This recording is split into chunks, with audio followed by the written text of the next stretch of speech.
I've been exploring the Nebula mobile app for a while now, and this video is my honest and unbiased review on the same.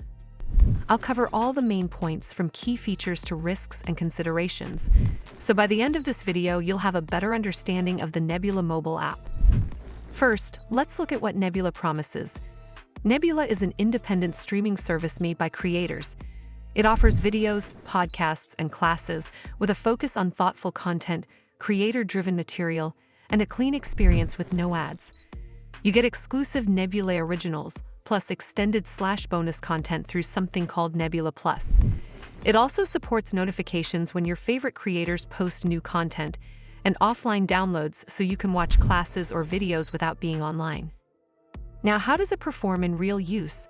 The content quality is generally quite strong.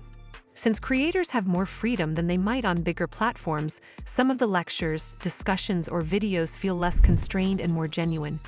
The originals are well-produced, and many have that thoughtful depth, which I appreciate. The ability to download videos for offline use is a big plus. Good for travel, poor connections, etc. Also, the UI feels polished, clean layout, relatively intuitive navigation. On the price side, Nebula is free to download, but most of the good stuff requires a subscription. It offers different in-app purchase tiers, monthly and yearly plans, so you'll need to commit financially if you want full access. Let's talk about positives first. 1. Supporting creators. If you're someone who cares about independent content and less ads, Nebula makes a strong case.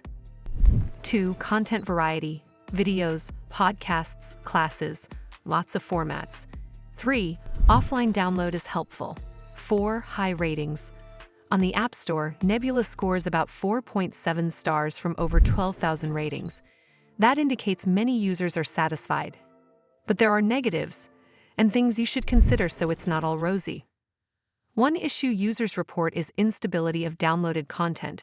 Some say downloaded videos may disappear unexpectedly, even when device storage isn't full. That's frustrating, especially if you depend on offline access. Another is that while the app is stable for many, there are occasional bugs or usability issues. For example, some complaints about logging out when connected to certain Wi-Fi networks, or controls being hard to access for media when casting to other devices.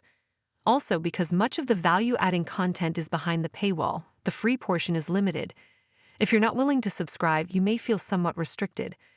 Finally, the subscription cost isn't negligible. Depending on what plan you choose, it's something you'll want to justify by frequent use.